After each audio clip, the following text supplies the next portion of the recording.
Well, good evening. Welcome to another meeting, the Apologetics Forum. And I know I've seen most of you in the previous meetings here, so I'm not going to do a big pitch on the Apologetics Forum, but our purpose is to help equip believers in the defense of the faith.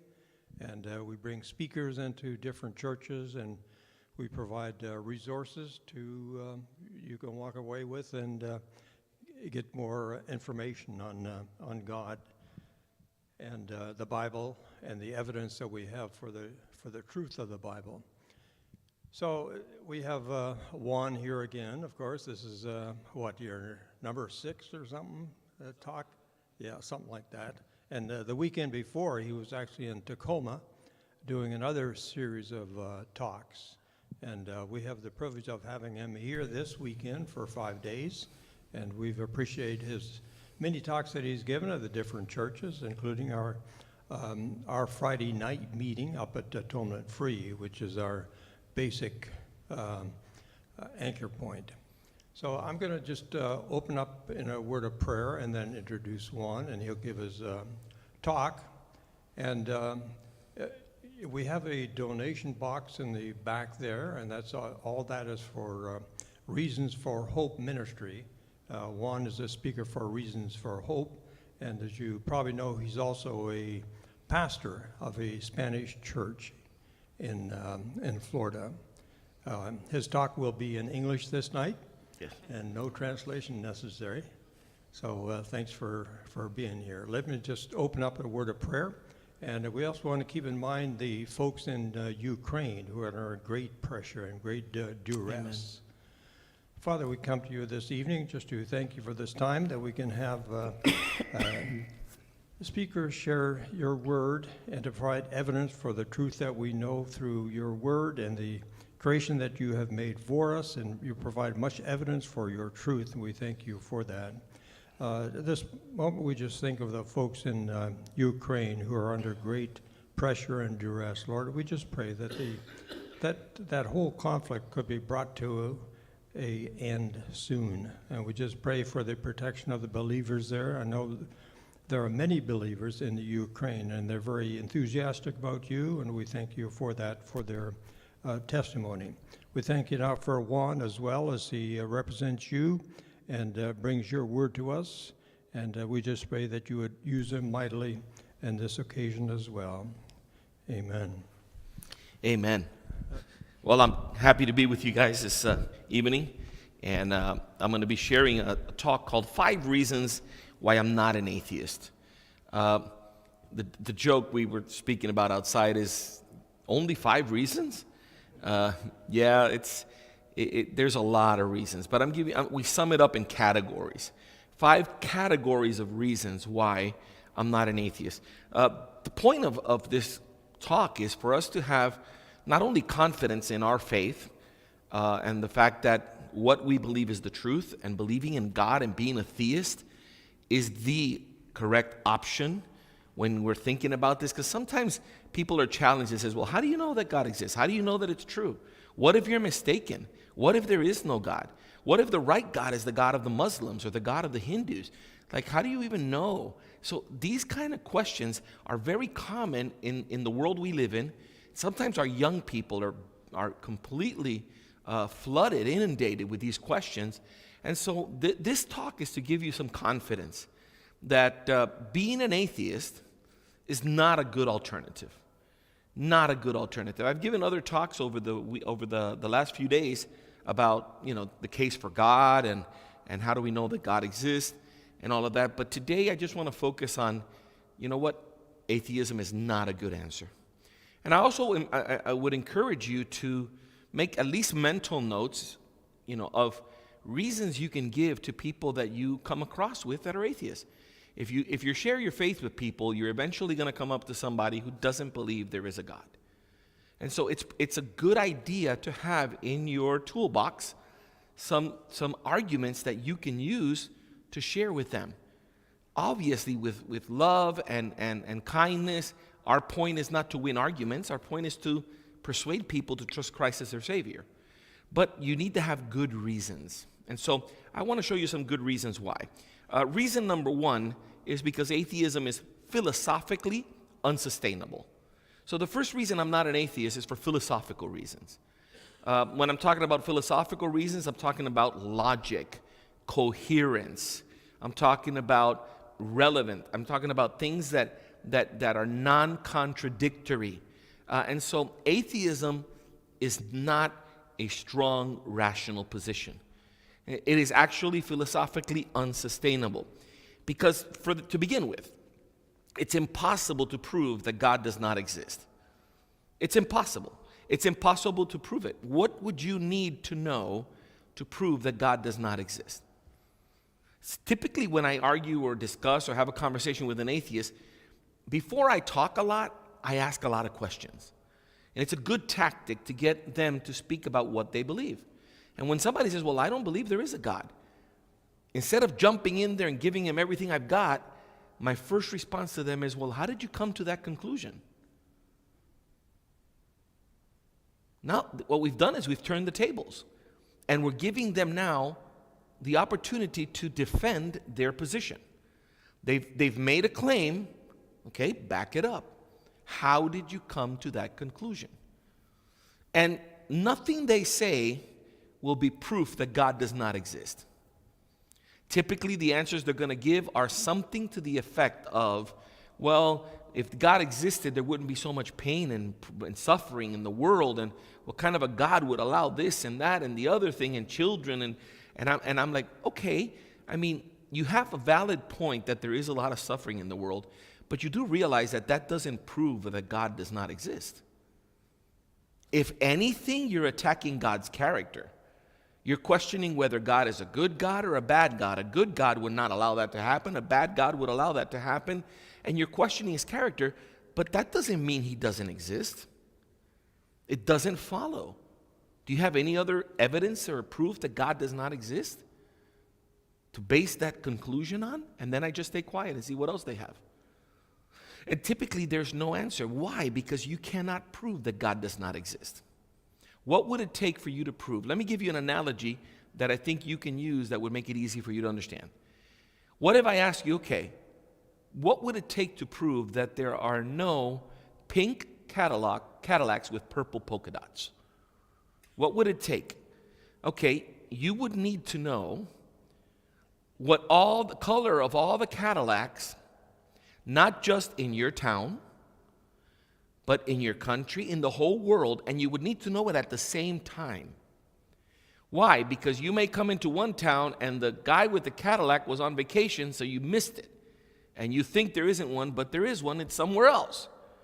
For you to categorically say there are no pink Cadillacs with purple polka dots, you need to know the color of every Cadillac on the planet at the very same time, at one given moment in time. And that, a Cadillac with a specific paint color, is something that's limited to planet Earth. And that's impossible to prove because we can never be in every place at the same time and know everything there is to know. So what would it take to prove that there is no God?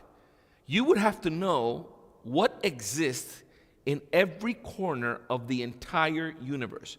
The known universe and the unknown universe, because the known universe is only as far as we can see, but there's more after that.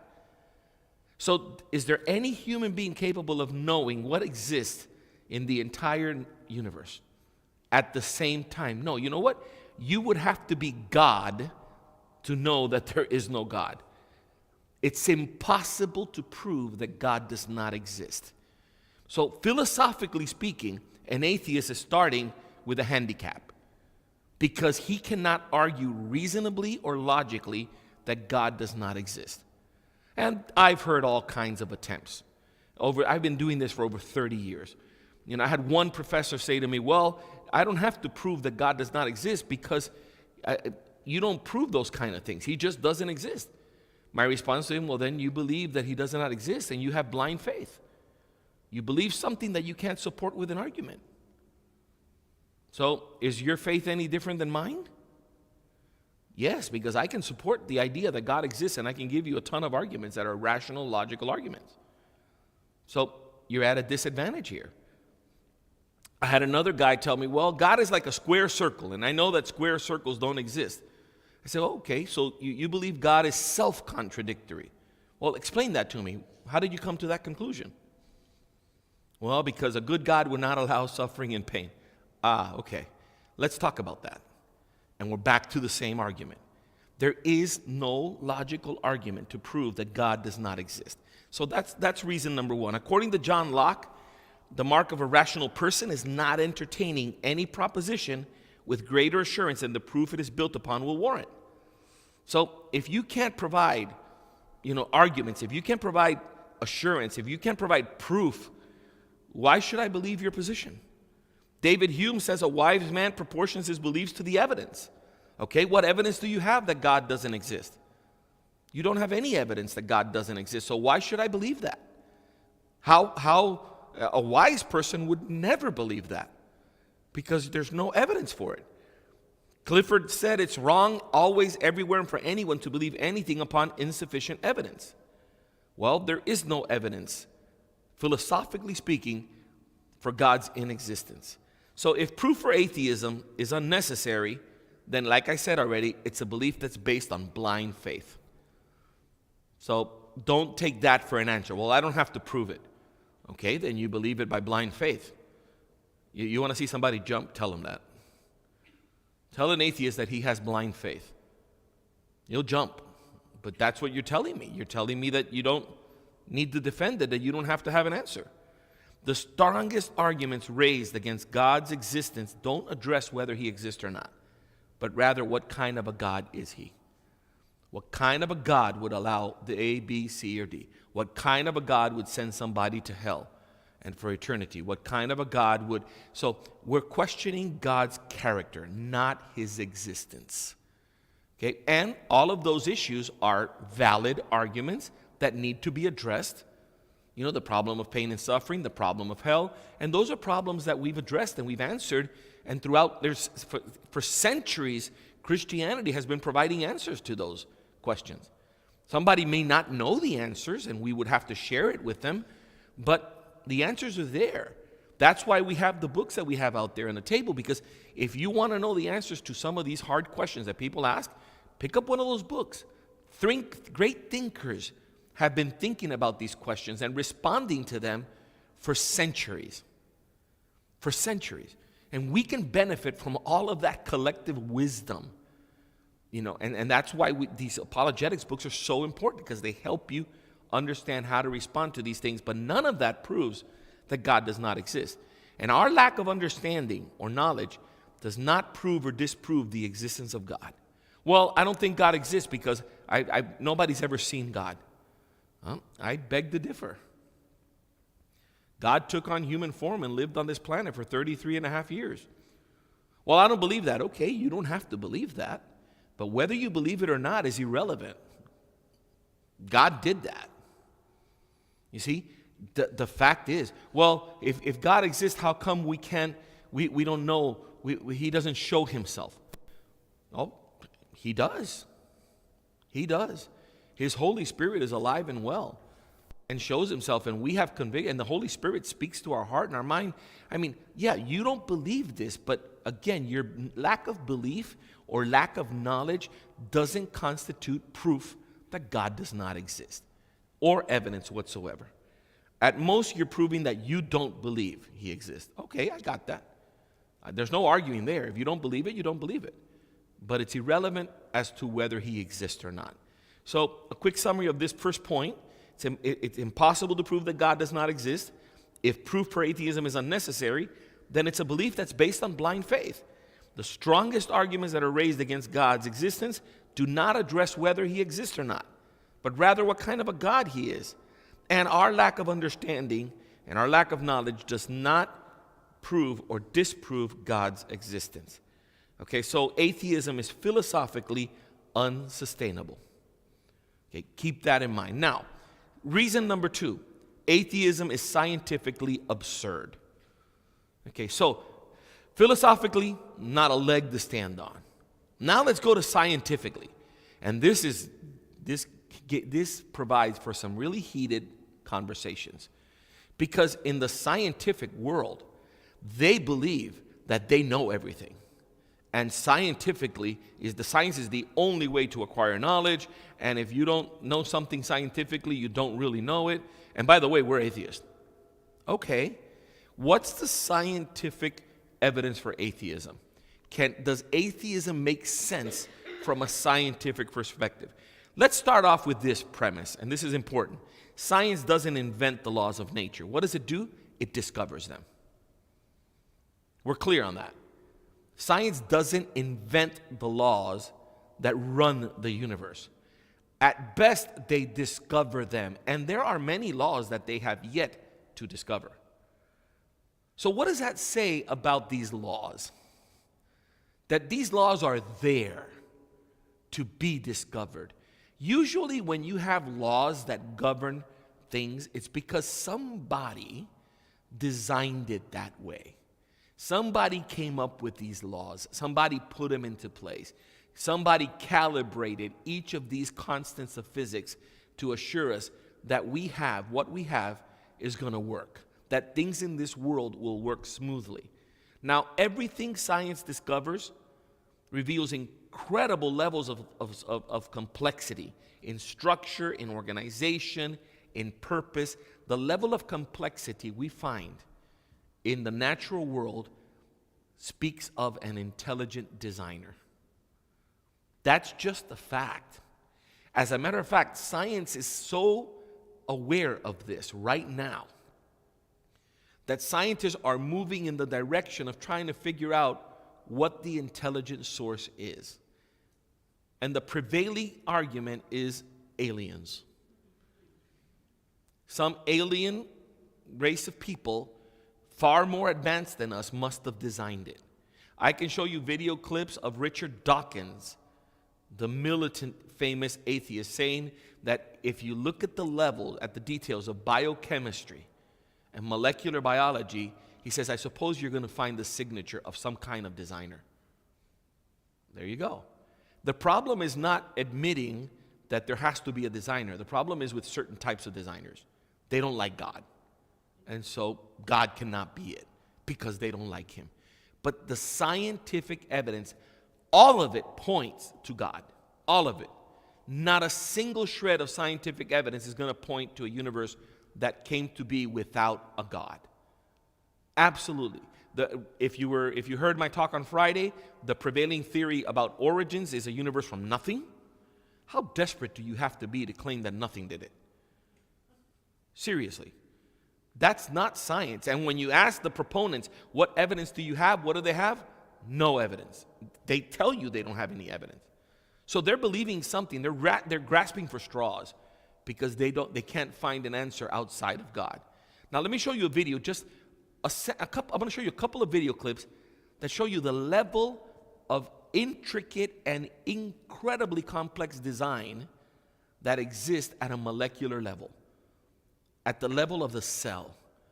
Okay, just watch this for a minute and then ask yourself as you're watching this, is this something that can happen by chance, unguided, accidental processes without a designer, without a God, without somebody to do it?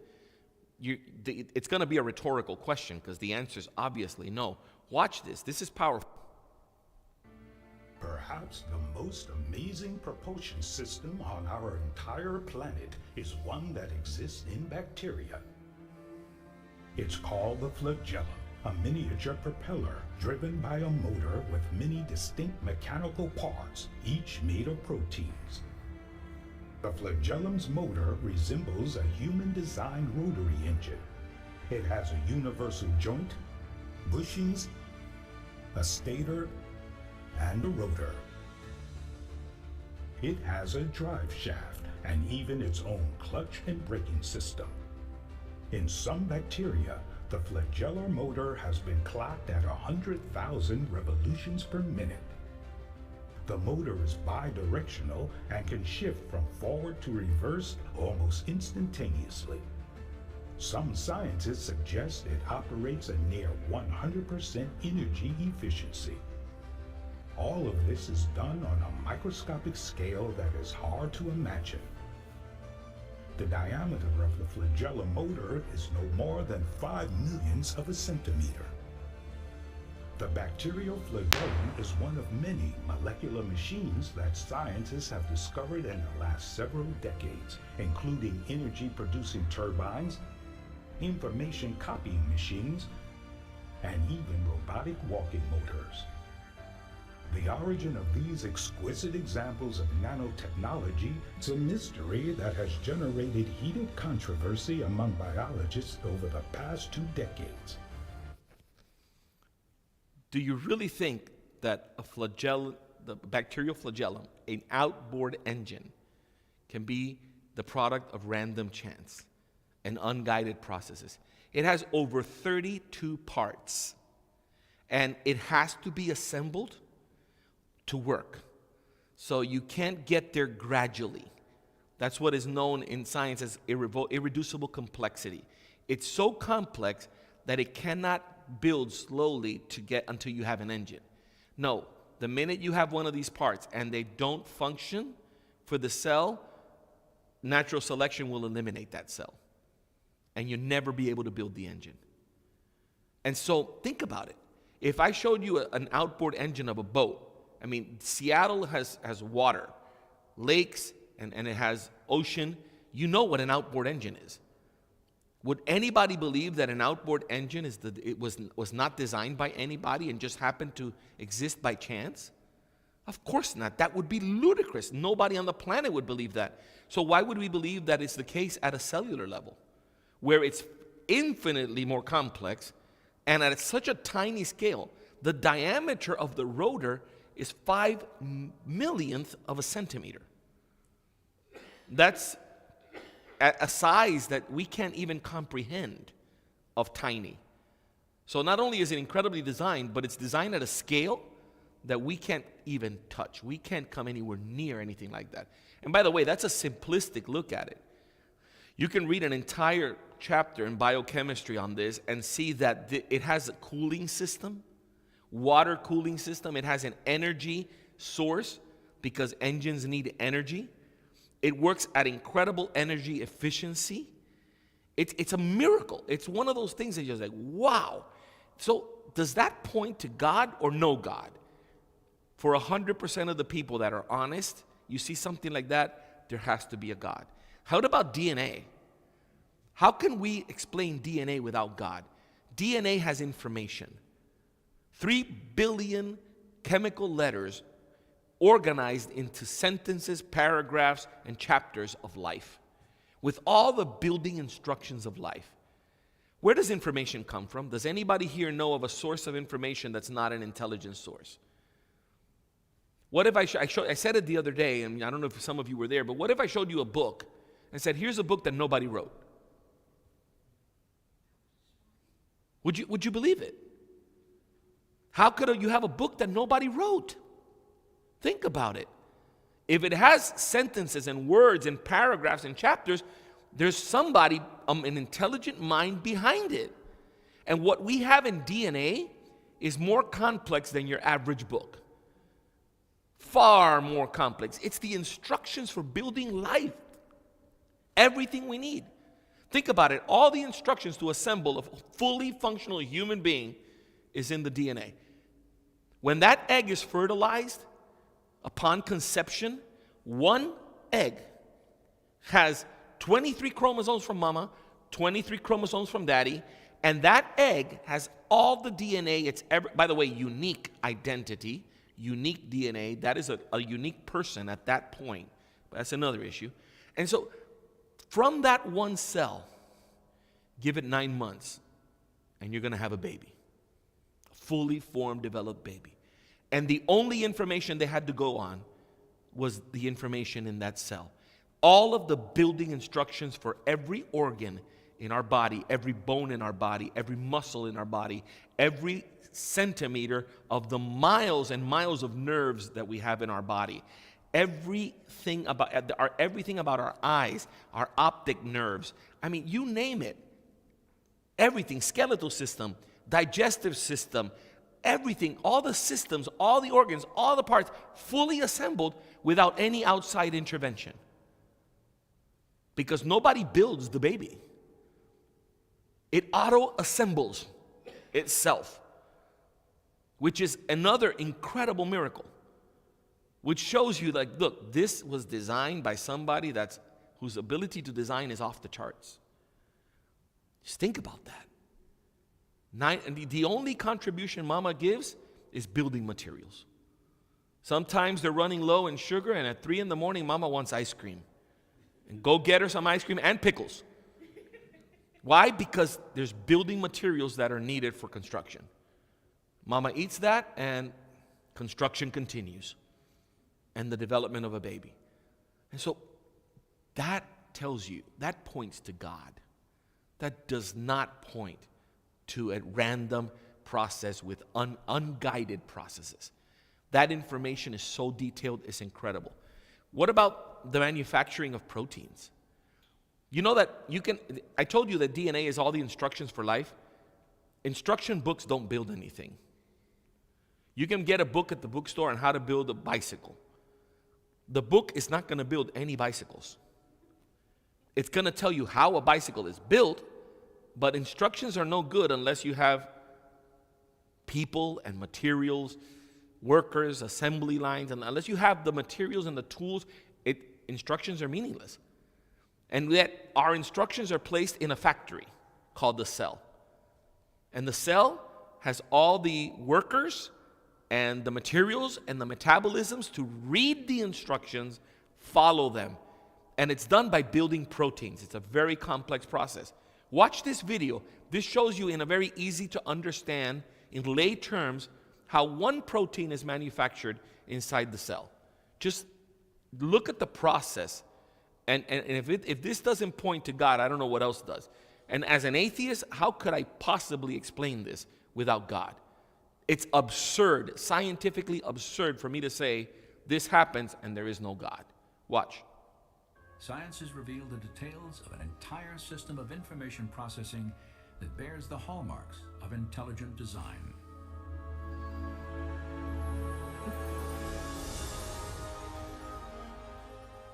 With computer animation, we can enter the cell to view this remarkable system at work.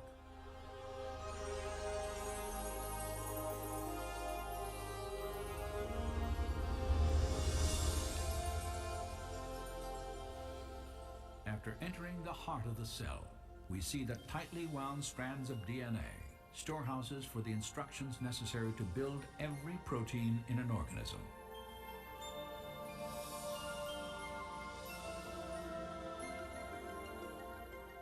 In a process known as transcription, a molecular machine first unwinds a section of the DNA helix to expose the genetic instructions needed to assemble a specific protein molecule.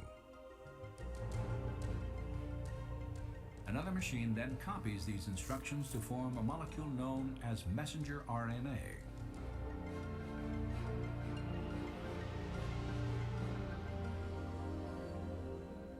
When transcription is complete, the slender RNA strand carries the genetic information through the nuclear pore complex, the gatekeeper for traffic in and out of the cell nucleus.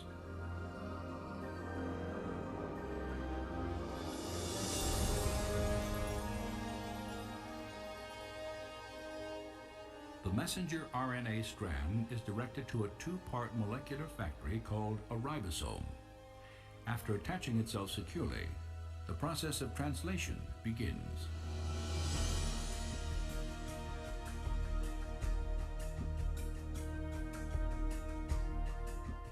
Inside the ribosome, a molecular assembly line builds a specifically sequenced chain of amino acids.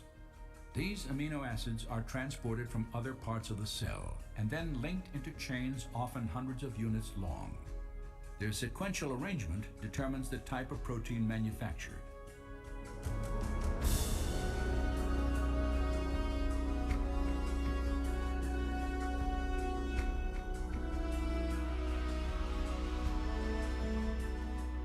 When the chain is finished, it is moved from the ribosome to a barrel-shaped machine that helps fold it into the precise shape critical to its function.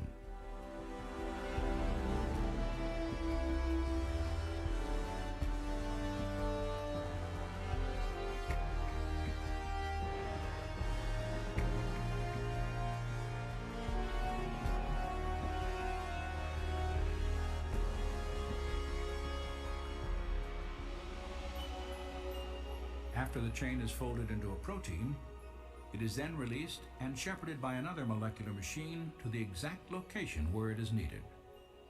This is absolutely mind-boggling to perceive at this scale of size such a finely tuned apparatus, a device that bears the marks of intelligent design and manufacture. And we have the details of an immensely complex molecular realm of genetic information processing. And it's exactly this new realm of molecular genetics where we see the most compelling evidence of design on the earth. Think about that. Do you think that happens by chance, unguided processes? A protein goes to the DNA molecule, unravels the section it needs to copy the instructions. By the way, how do you know in 3 billion characters where the instructions for the one protein you want to manufacture is? Well, there's a librarian in the DNA. It's called the epigenome. The epigenome is the librarian. So the epigenome says, oh, you want to manufacture that protein? Easy. Unravel from here to here and copy the instructions. So this messenger RNA molecule makes a copy. I'm not going to say a photocopy because it's not a photocopy. It's a chemical copy. Makes a chemical copy of all the instructions in that section, and then it's wound back up the DNA and it's left there until next time it's needed. Those instructions are then carried into a ribosome, which is a factory, and where those instructions are translated into a chain of amino acids. The right amino acids in the right order. And then it's escorted by chaperones, it's what they're called, so that it doesn't fold prematurely. It's escorted to another molecular machine that folds it. It has to be folded exactly and precisely in the right way, or else it won't work. And once it's done, it's taken to the part of the cell where it's needed to continue manufacturing. By the way, there's quality control. If at any stage of the process it gets damaged, the body will break it down, recycle the materials, and use it to build another protein. Because it didn't come out right. And we start all over again. Go back to DNA, get the instructions, and start again. And what can you do with one protein? Nothing. The simplest cell structure in our body needs between 250 and 400 different proteins. So that process has to happen 250 to 400 times to manufacture a simple cell. By the way, we have hundreds of trillions of cells in our body that were all made this way. So the scientific evidence makes atheism absurd. Absolutely absurd. Let me see if you can guess who said this quote. Another source of conviction in the existence of God, connected with the reason and not with feelings, impresses me as having much more weight. This follows from the extreme difficulty, or rather impossibility, of conceiving this immense and wonderful universe, including man and his capacity to look far backwards and far into futurity, as the result of blind chances and necessity. When thus reflecting, I feel compelled to look to a first cause, having an intelligent mind in some degree analogous to that of man, and I deserve to be called a theist. Can you guess who said that? Charles Darwin. Charles Darwin in The Origin of the Species. He says, when you look at this, it's pointing to intelligent design. It's hard not to see intelligent design. See, in an atheist worldview, there cannot be structure. There cannot be organization. There cannot be purpose, because everything that exists has come about by random chance. Randomness. You can explode 5 billion different factories of metal factories, and you're never going to get a car as a result. Because unguided random events do not produce order, structure. Order and structure only comes intentionally by design. Charles Darwin also said in 1873, the impossibility of conceiving, well, that's part of the quote I just gave you. Okay, that this happened by chance, is the chief argument for God's existence. Look at what Pasteur said.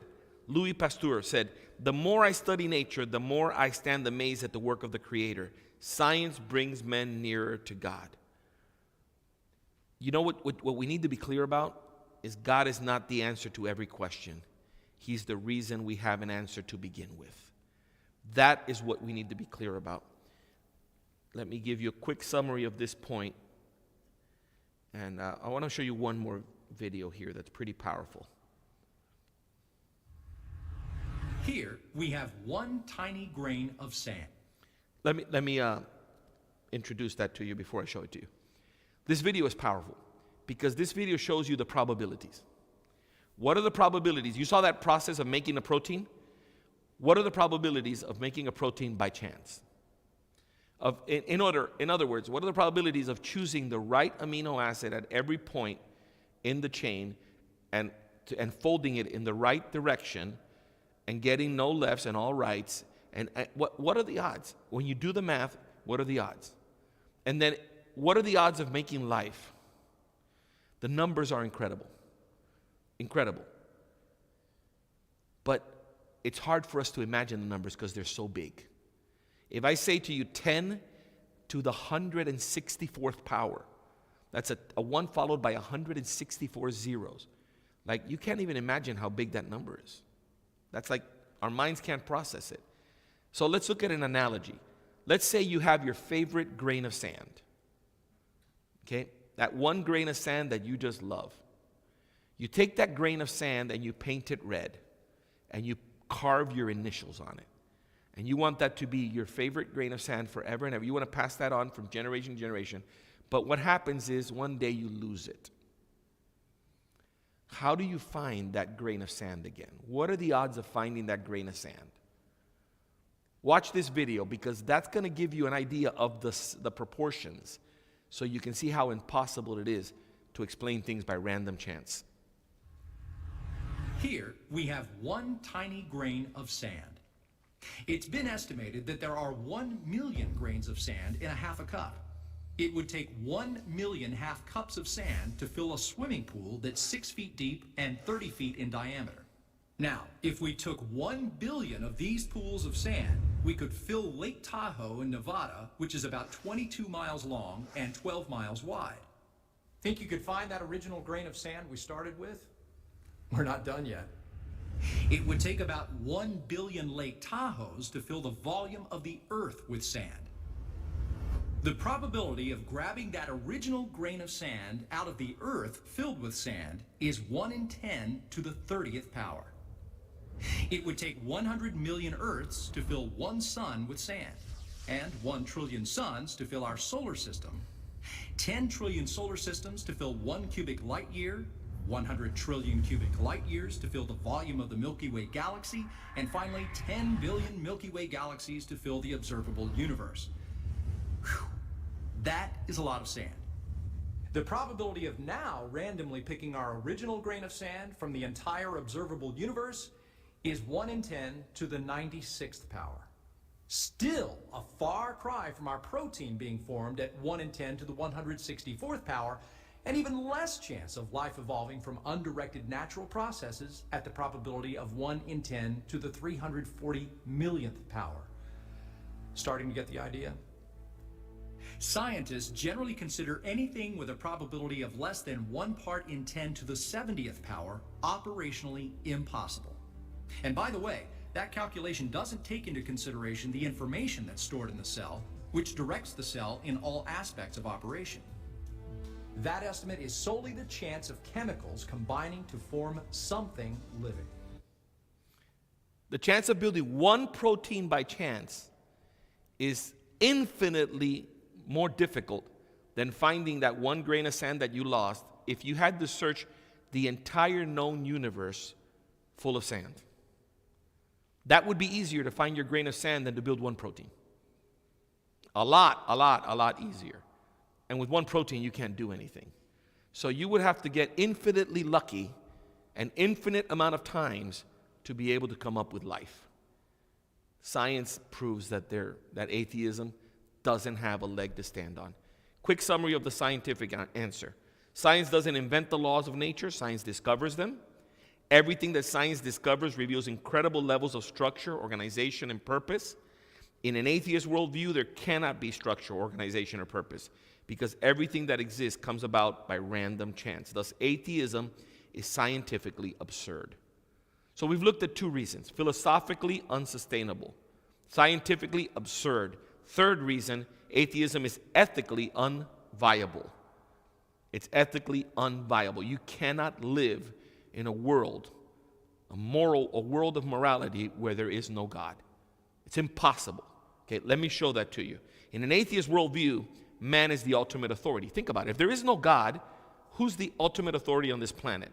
It's not your dog. It's not any animal you're aware of. It would be us. Humans would be the ultimate authority. There's no other creature on the planet that would have more authority than us if there is no God. So then, guess what? Who's in charge of morality? We are. There is no God. The buck stops here. We are responsible for morality. In an atheist worldview, there's no absolute moral standards that man has to adhere to. Why? Because absolute or objective morality is talking about something that everyone has to obey. Well, if you're making your own rules and I'm making my rules, why would I have to obey yours? Why would you have to obey mine? See, all of our laws would be, and all of our morality would be subjective. It's a matter of opinion. The only way you can get morality that is forced upon everybody, that everybody has to comply with, is if there's a higher authority than us. That's the only way. And so, only if there is a God can you have morality and justice that makes sense. Otherwise, you don't. Everything is random. Everybody picks their own morality, and it has no meaning, none whatsoever. Let me show you a clip. This clip is Professor John Lennox. John Lennox is a believer, a Christian. He's a brilliant man with several PhDs, and he debated Richard Dawkins a few times. This is from one of their debates. And here, Richard Dawkins has proposed, they were debating the book, The God Delusion. And in The God Delusion, Richard Dawkins says that we don't need God for morality. And he brings up the argument of suffering and pain and what kind of a God, and things on this earth are too bad and so wrong that there can't be a God. So this is Lennox's response, and he's quoting from Richard Dawkins' own writings. So giving you that little bit of a background, you can still understand the arguments tremendously. Listen to the points that he makes about morality in a world without God and morality in a world with God. Here we go. And I find it very interesting, reading one of your other books, River Out of Eden, to find what I understand is your analysis of what the universe is like at bottom. In a universe of blind physical forces and genetic replication, some people are going to get hurt, other people are going to get lucky, and you won't find any rhyme or reason in it, nor any justice. The universe we observe has precisely the properties we should expect if there is at the bottom no design, no purpose, no evil, and no good. Nothing but blind, pitiless indifference. DNA neither knows nor cares. DNA just is, and we dance to its music. Now that seems to me to be saying that good and evil don't exist, so I don't even know where you get the moral criteria to discuss it. If a rock falls off a mountain onto your head and kills you, it makes no sense calling the rock evil. It just exists. If Pol Pot chooses to eliminate 1 million intellectuals, or the 9/11 terrorists choose to fly hundreds of people to their deaths into the Twin Towers, how can you call them evil if they were simply dancing to their DNA? Now that strikes me as a hideous world you're delivering us into, that has no morality at all. Think about that. From an atheist perspective, morality is purely biological. Our genes are the ones that determine our morality, and we are dancing to our DNA. Our DNA is deciding what we do and what we don't do. So, if that is the case, why would we put anybody in prison when the only things that the crimes they've committed, they've done because they're dancing to their DNA? In other words, we're not responsible for our moral behavior because it's our chemistry that's causing it. It's our biology that's causing it. It makes no sense whatsoever to live in a world like that. Now, not all atheists believe that. Some atheists say, well, no, we get our morality from evolution. Do you really want that? Follow that to its logical conclusion. We are animals. We're sophisticated animals. So why is it wrong when a lion kills a gazelle? Why we don't call that murder? We don't put down the lion for killing the gazelle because that's what animals do. What's the difference between a lion putting down a gazelle and someone killing somebody else, their neighbor? Aren't we all animals? Is that the morality we want to have? Sam Harris, who's an advocate of that kind of morality, and he's an atheist, I have him on record as saying in a radio interview that he was given, the radio interviewer asked him, if you had a magic wand, what would you do? If there's one thing you could eliminate from our world, what would it be?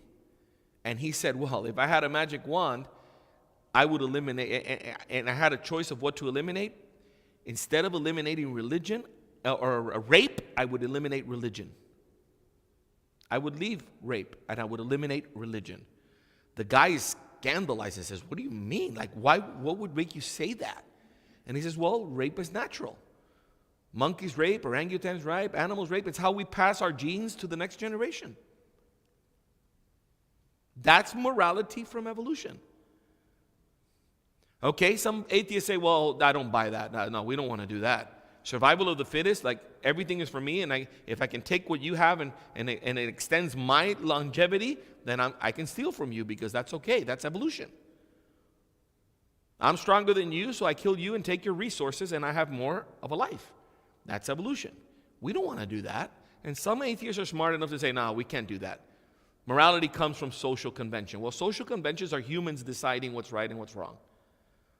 And so if we decide what's right and what's wrong, what's make your moral opinion better than mine? What if what I decide is right to do is to steal from you? You know what? I think it's right for me to have a new cell phone, and I love yours, so I'm going to take it. Well, you can't judge that what I did was wrong because I said I think it's right. If you think it's wrong, then don't go stealing anybody's cell phone. But don't judge me for doing it because I think it's good. Do you want to live in a world like that where everybody makes the rules for themselves? Of course not. So, ethically speaking, atheism delivers us into a hideous world, like Lennox said. A world where there's nothing can be judged as wrong. And everybody can do whatever they want. That's the ethics you get when there is no God. And it's not a nice thing. So even Nietzsche admitted as much. When Nietzsche testified, or when he affirmed God's death, and this morning I shared that as well, he was very clear on the chaos it would produce. And in another place he wrote this: when one gives up the Christian faith, one pulls the right to Christian morality out from under one's feet. This morality is by no means self-evident. Christianity is a system, a whole view of things, thought out together. By breaking one main concept out of it, the faith in God, one breaks the whole. It stands or falls with faith in God. He's an atheist, or was an atheist. And that's a very honest view from an atheist, is you can't borrow morality from Christianity. If you don't believe in God, then all of that morality is out the door. And he took it a step further. Listen to how the consequences of that kind of thinking, how it works out into morality. He says equality is a lie concocted by inferior people who arrange themselves in herds to overpower those who are naturally superior to them. The morality of equal rights is herd morality. And because it opposes the cultivation of superior individuals, it leads to the corruption of the human species. That's Nietzsche. He's telling you, okay, we have to come up with our own morality because we don't believe in God, so his morality is out the door. First thing I need to establish is that whole thing about equal rights and everybody being equal, that's not true. That's made up by people to manipulate other people. When you do that, you're ruining the human species. No, there's no equality here. There's superior people and inferior people. And superior people should be allowed to mate and reproduce to advance the species. And inferior people should not. That was Nietzsche. Guess who took that and ran with it? Adolf Hitler. He loved it. He took Nietzsche's philosophy based on Darwinian morals and expressed it in no uncertain terms in his book, Mein Kampf. This is what Hitler wrote in Mein Kampf. He says, if nature does not wish the weaker individual should mate with the stronger, she wishes even less that a superior race like the Germanic race should intermingle with an inferior race like the Jewish race. Why? Because in such cases, her efforts throughout hundreds and thousands of years to establish an evolutionary higher stage of being may be thus rendered futile. And I don't have to tell you where that took him. To the slaughter of millions of people. That's morality without God for you. From the horse's mouth. From atheists themselves. Taking it to its logical conclusion. So, in an atheist worldview, man becomes the ultimate authority. That is not a good thing. In an atheist worldview, there's no absolute morals to which we must adhere. Only in a theistic worldview does morality make sense, and does justice make sense. Thus, atheism is ethically unviable, unlivable. You cannot live in a world where there is no God because the morality would be horrific. Reason number 4, atheism is intellectually unsatisfying. I'm not an atheist because it is intellectually unsatisfying. Meaning the answers I get from atheism are not good answers. I have good questions, and the answers I get from atheism are not good answers. The answers I get from theism, from the existence of God, amazing answers. So which one am I going to go with? I'm going to go with the view that gives me the good answers, that can answer, that can stand up to the scrutiny and the questions that we have. In an atheistic worldview, it fails to answer life's most fundamental questions. Think about it. When you ask life's most fundamental questions, why is there something rather than nothing? We ask the atheist, why is there something rather than nothing? Well, we don't know. Well, how intellectually satisfying is that? Man, I'm glad you answered. Now I feel much better about that. Now that I got my answer, I feel better. We don't know. Okay. Nobody would be satisfied with that answer. You ask the theistic worldview, why is there something rather than nothing? Because an all-loving, powerful God created everything for His purpose and with His design. Now that satisfies my intellect. That's okay. Not only does it make sense scientifically and philosophically and everything else, but you know what? I found an answer, a good answer to my question. What if I ask the question, okay, where does life come from? I ask my fellow atheist scientists, where does life come from? Oh, we don't know. We've looked at 7 different theories of biogenesis and none of them work. So we don't know where life comes from. We know what happens once there's life. Evolution happens. But where did life come from? We don't know. And this is not controversial. I'm not making this up. I can give you a ton of atheists telling you, yeah, we don't know. Nobody knows. Well, no, I'm sorry, I hate to differ with you here. Some of us do know. You don't know, but I do. You ask the theistic perspective, where does life come from? From the creator and sustainer of life, God Himself. And that explains why life is so complex, why DNA is so amazing, why there's so many structures, why we have a bacterial flagellum and all these other things, because there is an incredible, intelligent designer God that did it. We ask atheism, what is the purpose of my existence? Why are we here? What's the atheist going to say? There is no purpose. Nobody planned for you to be here. You weren't even supposed to be here. You're an accident. If everything began again, chances are we would never have people because it all happened by chance. Accidental. So if you're here accidentally, you don't have a purpose. Nobody put you here for a reason. There's nothing you're working towards. I don't know about you, but that doesn't sound very satisfying to me. But when I look to theism for an answer, I'm here because God created us. Because God wants me to be here, because I'm made in His image, and because I have a purpose. I represent His kingdom on this earth. I'm here to share the good news with people that are lost. I'm here to help others find the truth and find Christ and enter into eternal life and get the blessing. We all have a purpose for living in God. Without God, what's the point? What's the point? One of my talks this morning, if you were there, was that. What's the point? If 5 million years from now, all of humanity is gone and everyone's dead, what's the point of getting up tomorrow and dealing with the problems you have in life? At the end of the day, nothing matters. We are all going to die. That's the only answer you can get from atheism. And that is very intellectually unsatisfying. That's why, that's another reason. And the fifth reason why I'm not an atheist is because theism is intellectually satisfying.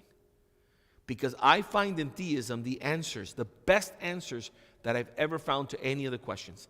God provides the best explanations for the existence of abstract entities. Why are there numbers? Do you know what numbers are? Numbers are not material. Numbers are immaterial. A number doesn't have any matter, doesn't weigh anything, doesn't occupy any space. And yet, are you going to deny that there are numbers and mathematics? And I mean, think about it. Only in a world where there's a God do those abstract things make sense. That's no other worldview can give you an answer to that. God provides the best explanation of why the universe exists. God provides the best explanation for the complex order in the universe that we see in DNA and all these structures. God provides the best explanation for objective morality that we see in the world. Everybody knows that there's a right and a wrong, and everybody knows that some things are wrong regardless of your culture, your preferences. Objective morality exists, but we cannot explain it unless there is a God. God provides the best explanation for the historical facts concerning life, death, and the resurrection of Jesus Christ. If there is no God, how do we explain Jesus' birth, miraculous birth, and his miraculous resurrection? We can't explain it. God can be immediately known and experienced. Not only does God provide good answers, but God can be known and experienced. You can know God. You can seek God, you can find God, you can feel and experience God's presence in your life. And you can see his hand guiding you, opening doors, closing doors. You can see his hand providing miracles in your life, healing sometimes if that's within his plan for your life. So God can be experienced. So intellectually speaking, theism blows atheism out of the water completely. So to sum up the 5 reasons of why I don't believe, I'm not an atheist, is because, first of all, it's philosophically impossible to prove atheism. Very philosophically unsustainable. Second, it's scientifically absurd, and I've shown you that. It is scientifically absurd. Third, it is ethically unviable. You can't live in a world where there is no God because the immorality would destroy everything. Fourth, because atheism is intellectually very dissatisfying. And fifth, because theism is absolutely and thoroughly, completely, holistically satisfying in every possible sense of the way. Now, I want to finish with an illustration. Let me show you the difference between the different worldviews when it comes to God. There's many more, but there's 3 major worldviews. One of them is called pantheism. What are pantheists, okay? A pantheist is someone who believes in an impersonal God that literally is the universe. Some people believe that God is the universe. God is nature. Everything is God. It's kind of like a monism. The trees are God, everything is God. You're God, I'm God, everything is God. So God is not this being in heaven. No, everything is God. Nature is God. Let me show you why that doesn't work real quick. Let me show you why it doesn't work. Look at this beautiful painting by Thomas Kincaid. I love his paintings. He's a master of lighting. Okay? Now, imagine that this painting represents the universe, the world, nature, the natural world. Okay? If you're a pantheist, you believe that the painting and the painter are the same thing. Does that make any sense? If you're a pantheist and God is the natural world, then you have to believe that the painter is the same thing as the painting. Do we know any painters that are the same thing as the painting? No. That's incoherent. It doesn't make sense. Now, what is an atheist? An atheist is someone who doesn't believe there is any type of God. So the atheist perspective is just as absurd. For the atheist, that painting had no painter. It's the product of random chances and unguided processes and accidents that produced that painting. There's a painting that's incredibly detailed and beautiful in its colors and its impressions, but there is no painter. That's atheism. The only view that makes sense is theism. The belief that there is a personal God that created the universe. Why? Because then you can say there's a beautiful painting, and you know why it exists? Because there's an amazing painter that did it. So this analogy of the painter and the painting allows us to see the differences in the different worldviews and why only one of them makes sense. If you don't have a worldview where there's a creator that it transcends, that exists separately from the created world, your worldview doesn't make sense. You fall into incoherence. And sometimes lost in all the babble is the simple point that this illustration makes. One view, there's no difference between the creator and the creation, incoherent. Another view, all of creation was not created by anyone. A painting that has no painter, completely incoherent, makes no sense, illogical, unreasonable, patently false. And the other view makes all the sense in the world. There's a world and there's a creator. There's a painting, there's a painter. That's what we have. So that's why I'm not an atheist. I'm not an atheist because atheism is philosophically unsustainable, scientifically absurd, ethically unviable, intellectually unsatisfying, and theism is incredibly satisfying. Let me show you a video that our ministry puts together called Debunked. 3 minutes. Watch this. This is powerful. This is a video responding to the question, there is no God. All of our debunked videos, if you're not familiar with them, are videos that answer questions. They debunk false ideas. So somebody says there is no evidence for God. Let's deal with it. Here we go. Lots of people say there's no evidence for God. Well, we're going to knock that one out in three. I'm just going to have to keep it simple, throw in the old 1-2 combo, get in and out real quick, and let you fine folks chat all about it, okay? Punch one I'm going to call the info uppercut. When's the last time you walked into a library and asked, hey, where are all the books that have been written by mindless products of natural laws? The librarian would probably laugh at you and tell you that no such books exist. And they don't exist because they can't exist. Why not? Because first of all, it's just common sense. The words that form the message in books always originate from a person with a brain. Or to say it a bit more scientifically, the message of the book, the purpose, comes to be understood by the orderly placement of the words, design, and information. Ah, information. Now, anytime we find info, these basic laws always apply. Number one, matter doesn't spontaneously produce information. Number two, only a mental source, intelligence, can generate new creative information. In other words, just like those books that couldn't originate without a mind, neither could life. Why not, you ask? Because we know that DNA contains information. Therefore, the laws of information science apply, which means the information in DNA couldn't have spontaneously generated, and that a mind is behind the information. Period. No exceptions. Look at it this way. The simplest life form we know of is an amoeba, and it contains as much information in its DNA as 1,000 complete sets of Encyclopedia Britannica. So, are we to believe that there's no way a message in a library book could spontaneously generate, but far more complicated messages in DNA that contain 1,000 times more information could have?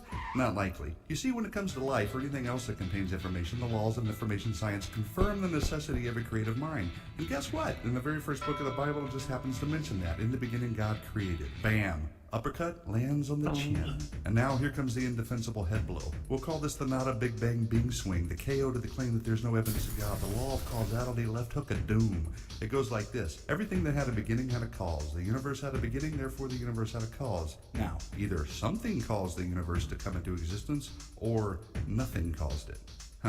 I might not be the smartest guy behind the telescope, but honest, practical, everyday thing that's going to lead me to the latter. You have to work pretty hard to conjure up a way that nothing did it. You see, it's pretty improbable, nigh impossible, to account for design, information, and cause if the universe just exploded from nothing. Smack. And while we're on the topic, where did the matter come from that exploded? Are we really to believe that there was nothing and then it exploded, and now the exploded nothing is something, and we just happen to be smart enough to discover and understand the very laws that prove the opposite? And if the general understanding of the law of cause and effect is true, how can matter come from a lesser cause like nothing?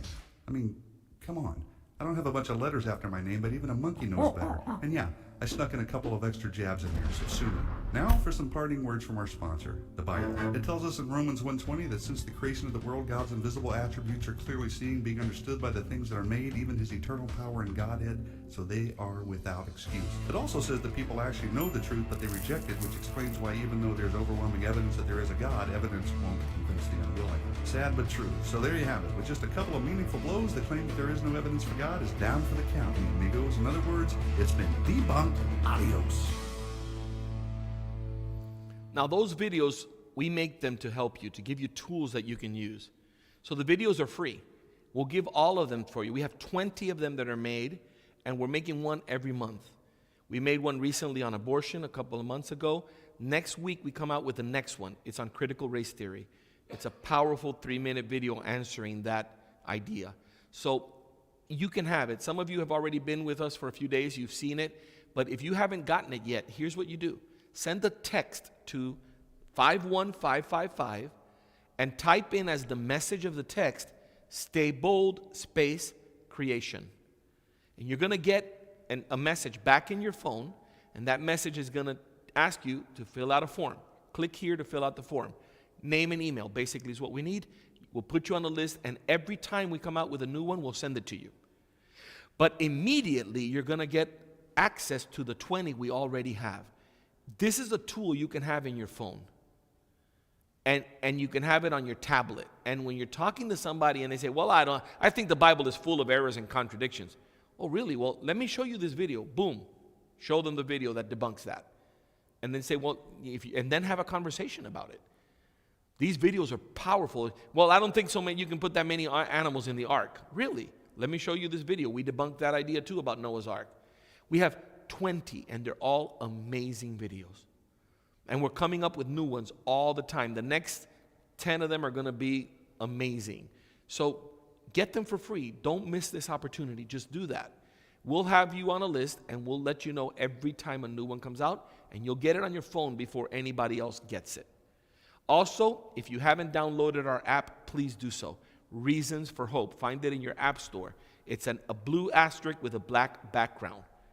That is a powerful app. We have so much information there. We have videos, talks. A bunch of talks of mine are there that you can watch. Talks from my partner, Carl Kirby, that some of you might know. Amazing apologist. Talks from other members of our team. Frank Figueroa, who's one of our apologists. He's out of Hawaii. Dave Glander out of Atlanta. Amazing. And we're all different. And our talks are all different. And they're all amazing. You have PDFs, study guides. You have short video clips, 1-minute apologetics clips that you can watch and show or share to do devotionals. We have a devotional for kids to do with your kids in the app. The app is just loaded, and we continue to put stuff in it, and everything is free. We're giving everything away because we want you to be equipped.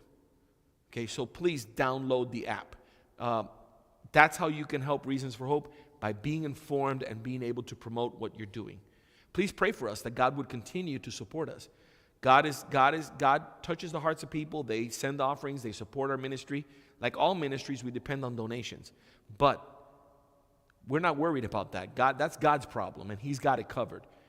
Our issue is getting you equipped. Okay, so there's a book we have outside I highly recommend.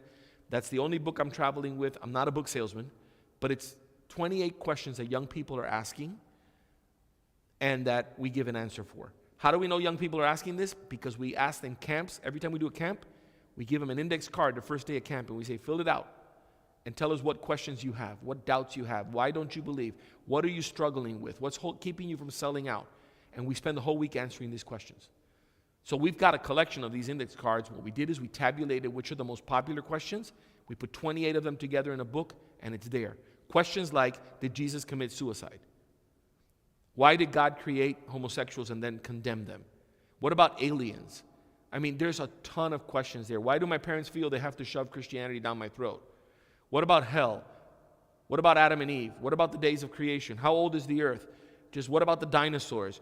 I mean, just 28 of the top questions they are asking and answers for those questions. So that book is out there. If you haven't gotten it, please pick up a copy today and give it to one of these young people that need it. Read it as a parent. Be aware of it. Grandchildren, nephews, nieces, sons, daughters. If you know somebody that could benefit from the book, you need to get one for them, because this is a powerful tool. When they see the cover says, "Did Jesus commit suicide?" That's going to draw them in to read that question, that answer. And then they're going to start wondering about the other questions they have, and they're going to find them in there. So we brought that, and we have it out there, along with a bunch of other amazing resources that you can get to equip yourself, to have better answers to give people. So thank you so much for your time. I appreciate you listening to this presentation, and it's been my pleasure to share it with you. Brother Heinz.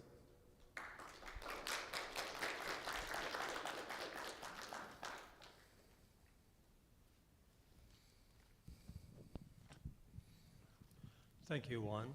So we will take some time for questions. If you have a question, raise your hand. I'm not going to try to run this over. Speak loudly, and Juan, if you... I'll repeat the question for the video, yes. Yeah. Go ahead. I believe you said that Richard Dawkins believes there must be an intelligent design here to explain the complexity we see. Yes. And that the current favorite candidate for intelligent design is aliens. That's correct. So suppose we granted that for the sake of the conversation. You're right. This universe was created by aliens. Seems to me those aliens have to be even more complex than we are. Do they have any explanation for the origin of these aliens? Great question. The question is, when the atheists posit that aliens are the intelligent design behind the universe, well, do they have any explanation for the origin of those aliens? No, they don't. And it only backs up the question one more. If there were intelligent alien out there, they would also have to be created by some kind of external cause, a god. So it only backs up the question. And by the way, they have zero evidence of alien life to support that thesis.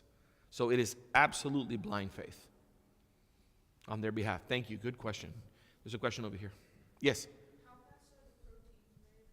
How fast are the proteins made? Protein synthesis, that whole process you watched, happens dozens of times per minute in your cells. In 1 minute, your cell can manufacture 12, 15, 20, 30 proteins. It's a super fast process, which is also amazing. Good question.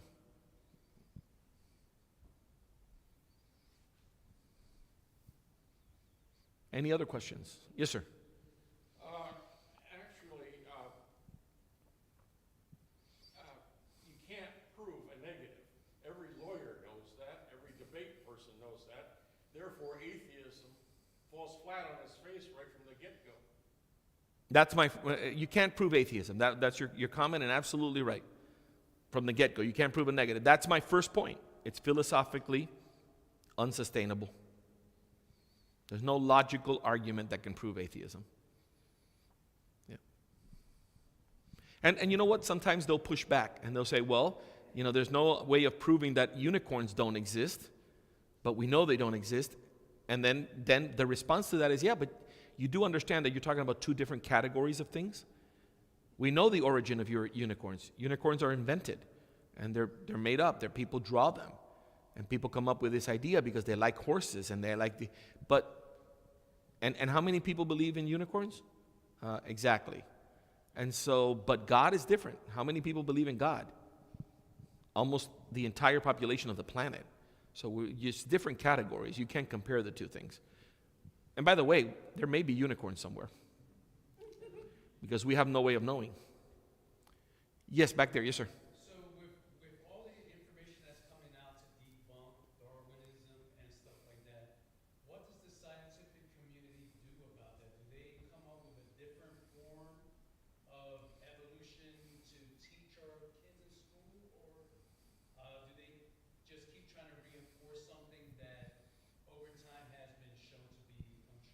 Great question. The question is, what does the scientific community do with the growing evidence that the current theory doesn't work?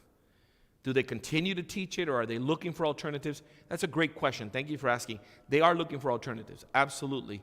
What is happening is, there was a meeting a couple of years back of the Royal Society of Biologists and Scientists in London. The point of that meeting was several papers were presented with alternatives to evolution. They are seeking other alternatives. but they haven't found one yet that they can build upon. But that's happening at the highest levels of science. That even when they do find a theory, it'll take years to trickle down to the classroom in your local elementary or middle school or high school. So the philosophy is we're going to keep teaching this until we have a better answer. That's the philosophy of the people high up there.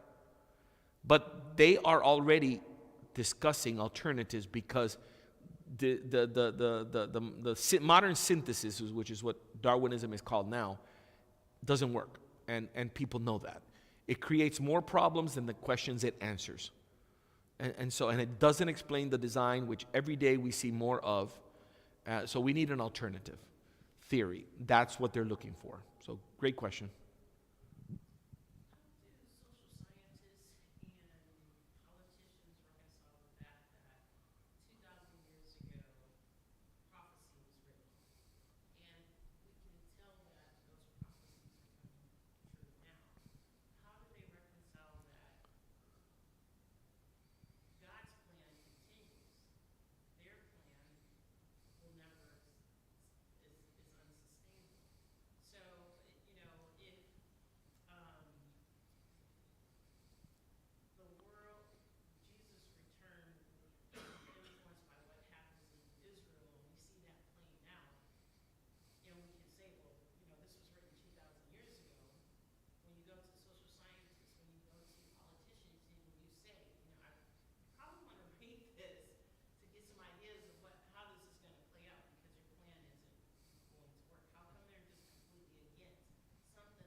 Okay, the question is, how do sociologists and historians and politicians deal with Bible prophecy and the picture Bible prophecy has for the end times and what's going to happen, when obviously the secular picture looks nothing like what God's picture looks like? How do they respond to that? That's the question. Good question. Thank you. Politicians answer whatever the people want to hear. So a politician's answer is not that valid. If the people want to hear that Bible prophecy is true, that's what the politician will say. If the polls say that people prefer not to deal with Bible prophecy, then the politician won't touch it. So they're kind of a different category of people. But sociologists and historians, there is no answer. When you present prophecy, especially before you speak about the picture for the end that the Bible has, you need to lay the case that prophecy has already been made and fulfilled. The Bible already has prophecies that came true, hundreds of them. So that establishes the trustworthiness of the prophecies. Once you've established the trustworthiness of the prophecies, then you can say, and here's the ones that haven't come true yet, but they will just like the others. Here's what it looks like. There's no response to that. You can either recognize that that is a fact, or you can make believe it's not there, or you can say, well, I don't believe that. Well, what part of it don't you believe? You don't believe that these predictions were made and came true? Because I can prove that to you. You don't believe that the ones that are yet to be, yet to happen are gonna happen? Okay, how do you come to that conclusion? Okay, why don't you believe it? Give me answers. Okay, so you can press it, but at the end of the day, faith is something people have to choose. They choose to believe or they choose not to believe. My experience is that when somebody is open to faith and to believe, they don't require tons of evidence to believe. With a little bit of evidence, removing just some minor obstacles, they're ready to go. But when somebody doesn't want to believe, it doesn't matter. You can stand on your head and speak 20 languages. You can give them every evidence under the sun, and they're not going to believe it. Because at the end of the day, we choose to believe or we choose not to believe. That's the bottom line. That's why without faith, we can't get anywhere. And we have that option, but you can't force people to believe. But good point. Thank you. Good question. You said you were talking about pantheism, and I'm thinking, wasn't pantheism the official religion of the Third Reich? And isn't it also the religion that today's environmental movement is based on? Pantheism is widespread. All of the Eastern religions are pantheist, primarily Hinduism and everything that stems from Hinduism. New Age is pantheist. Pantheism is a very common, even among spiritualists, whatever that is. The idea that, you know what, nature is so awesome, it must be God. And it's very convenient theology, because the tree is not going to demand morality from me. So it's awesome. I'm worshiping God, but God is demanding nothing of me, because he's not this guy up there telling me what to do. He's this wonderful tree and that beautiful deer that's in my backyard today. So it's very convenient, but it is prevalent everywhere. I'm not sure that it was the theology or the position of the Third Reich. I know that Hitler at some point had a Christian background, but he abandoned that, obviously and very clearly. And he pursued the purely naturalistic perspective, that we are evolving and the superior race has to be allowed to reproduce with itself so that we can reach the next level. And so we exterminate the Jews and the gypsies and everybody else they exterminated. So I don't know how much pantheism played a role in that. I've never really looked into that. But that would be interesting to look into. Thank you. There's a question back there too. Yes, sir. Could you explain why in the evidence that is in creation more toward the human body and how we're created, how we're formed, how we why is it that the Christian scientists, don't have such a loud voice in the world, in society, and why is it a smaller amount of people who are not believing have the louder voice? Why is this big, huge imbalance? That's a phenomenal question. The question is, for the camera, why, if we have so much evidence of creation, of intelligent design, of a God that created the universe, why is the Christian creationist message so non-existent in comparison to the overwhelming message of the naturalistic evolutionary story? That's a great question. It's a complex question because there's many reasons for it. First of all, the Christian creationist voice is there. It is well represented. Atheism, and if you associate naturalism with atheism, which it is, they don't believe in anything supernatural. So most of secular science is atheistic by nature. If you compare that atheism with the theism of Christianity, and you take it to what science, how successful these scientists are, Christian scientists are much more successful than non-Christian sciences. And that's measured, I gave that in one of the talks this week, that's measured by, there's a study that was made of 100 years of the Nobel Prizes. And in that study, a gentleman, Abu Baruch Shalef, and you can find the book on Amazon and you can download it to your reader. It's called 100 Years of the Nobel Prize. And in that book, in that study that he did, he tabulated everything we know about the winners from 1901 to 2000. 100 years of Nobel Prize winners. The Nobel Prize offers 3 prizes in the realm of science.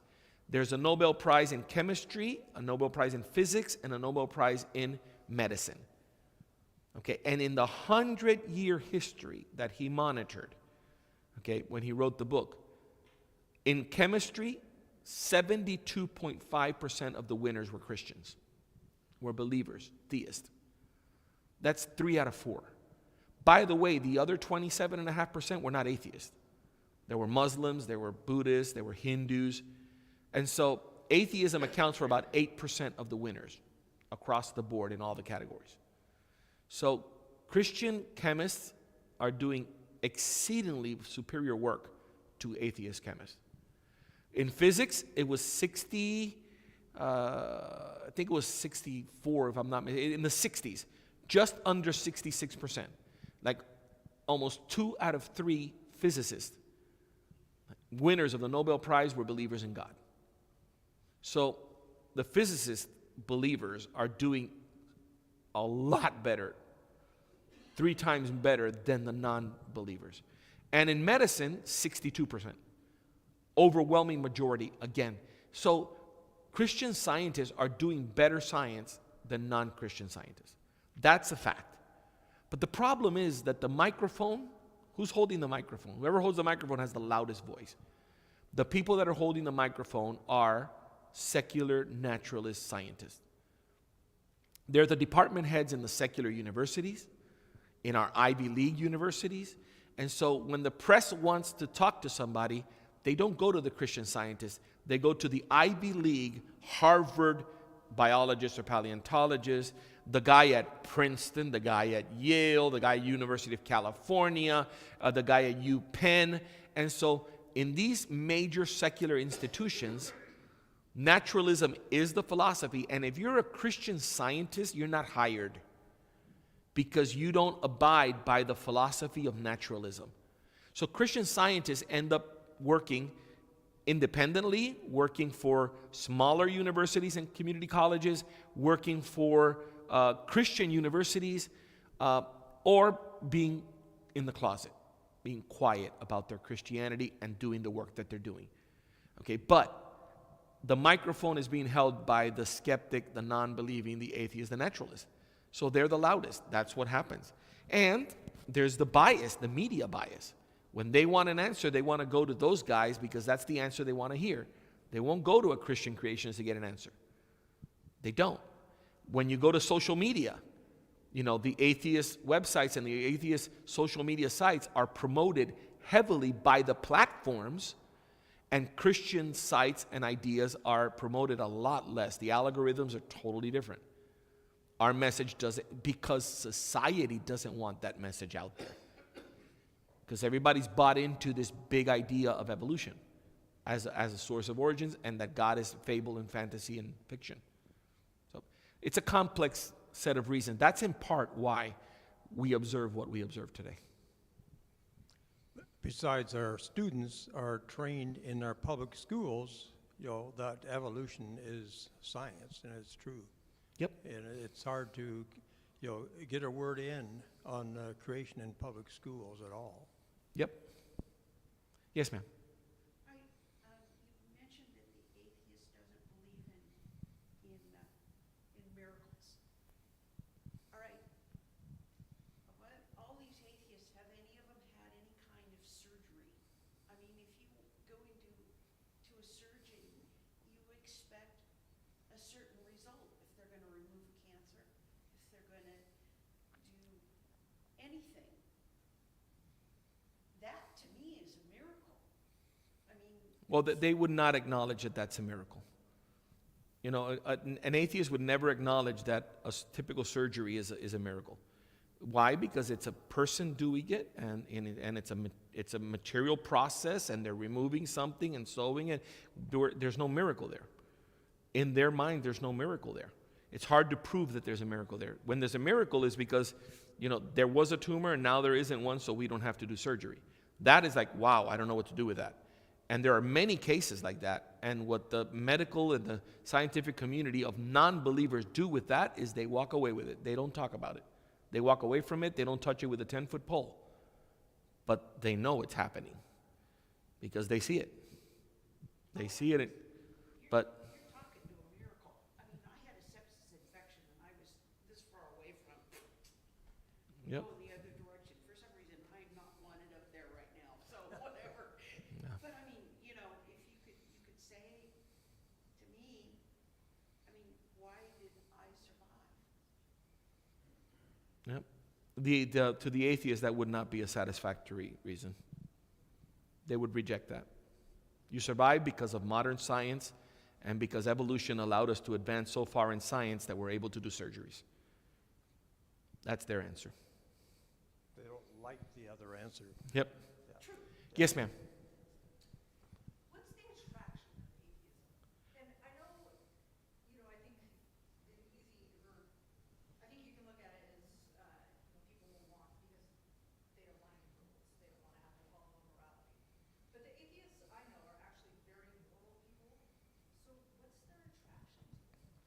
Well, there's different, the question is, what is the attraction of atheism? There's different types of atheism. We need to classify what is driving the atheist to not believe. My experience is that the vast majority of atheists are emotional atheists. They're not atheists for intellectual reasons, they're atheists for emotional reasons. They've lost somebody, they've suffered a horrible situation in their lives, they were abused, something horrible has happened, and they're angry at God, and they cannot reconcile the idea that if God existed, that would have happened to me. So they're convinced that because something bad happened to them or one of their loved ones, there can't be a God. It's an emotional attraction to that. Attraction may not even be the right word, but it's an emotional bond to the idea that there is no God. Now, there are other kinds of atheists. There's the intellectual atheist, and he believes that he cannot believe in God because he believes God is a contradiction. That God just doesn't exist because he can't exist. Because evil and suffering is in the world, but it hasn't affected him personally. It's theoretical, it's intellectual. So there's these intellectual reasons why I don't believe God exists. That's what that group. Now what attracts them is a lot of them are attracted to the idea because of morality. Because it's kind of like, okay, I can dismiss God for these reasons, and therefore I don't have to deal with all the do's and don'ts. I can do whatever I want. Many atheists are on record saying, I don't believe God exists because I don't want there to be a God. They say it. A lot of them are very emphatic and open about it. I don't want the world to be like that. I don't want there to be a God.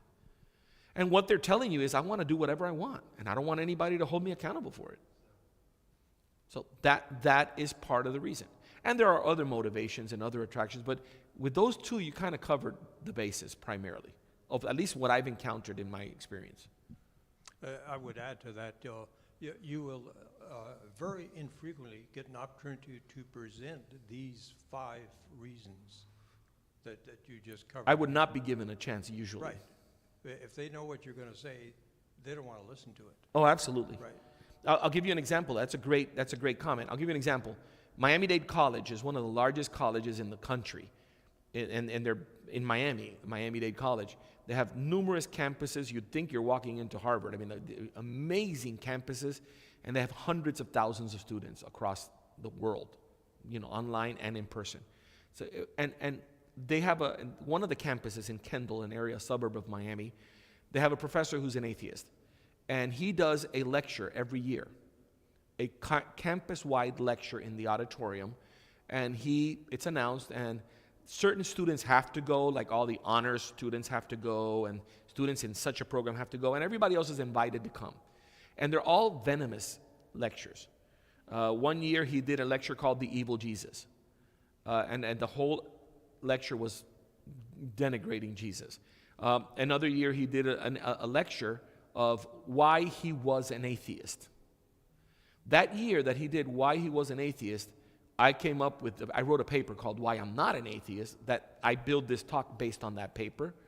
And I approached the Bible club, one of the Bible clubs, and I said, look, put on an event. Let's do a counter event where we talk about 5 reasons why I'm not an atheist.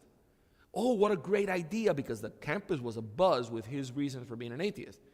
And so they went and I'm sorry, the student government, we don't have any rooms available at any time for the rest of the school year, so I'm sorry. That was the response, which, by the way, was a lie. Flat out, blatant lie, because we went on that campus multiple times to do evangelism, and we saw many days where that auditorium was empty. Nothing was happening in there, but they would not give a chance to the other side. That's what we're up against. Now, the student organization could have fought it, but the sponsor told me, look, if I fight the whole administration, they're going to make my life impossible with my group, and we're making good inroads. People are getting saved, so I don't want to ruin this good thing. We could fight that, but let's leave it for another day. And I'm like, sure. I mean, I'm just making myself available, and that's the kind of stuff that happens. Okay, I think we'll bring this to an end for now, and Juan will be available to answer other questions back there, and take advantage of all the resources up there, see if there's anything you would like to have to take home with you. So Juan, I want to thank you for that, and Amen. also just to mention again, there is a green box out there, free will donations, and if you want to contribute to Reasons for Hope Ministry, just add something to that box there. So Juan, would you close us in a word of prayer? Absolutely. Yeah. Father God, I thank you for tonight, Lord. I thank you for allowing us to get here, to spend this time together. Lord, you know who is here and who is not, and you know why we're here today. Father, you orchestrated this meeting long before we even ever thought about it. So, Father, I thank you for that. I thank you that these words will have an impact in the lives of the people that have heard it here today and the people that will watch this online. Lord, I pray that our faith would have been strengthened tonight. I pray that we're walking out of here with a stronger faith that we're serving and we're doing the right thing, that we're living for a just and righteous cause, the cause of Christ, that we know, that we be sure that we are serving a living, loving, amazing Creator God that does exist.